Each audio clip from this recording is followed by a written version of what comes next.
Hey, just a quick video on fixing a loose Mazda CX-5 radiator.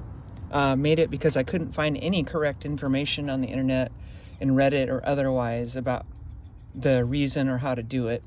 This is what a radiator play should look like with new grommets in it. Mine was moving all over the place before I fixed it.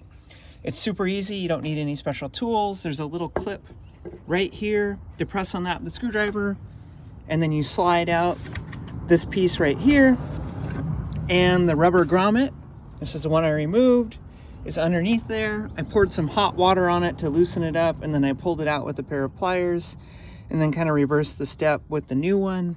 The whole thing took me about 10 minutes to do both sides.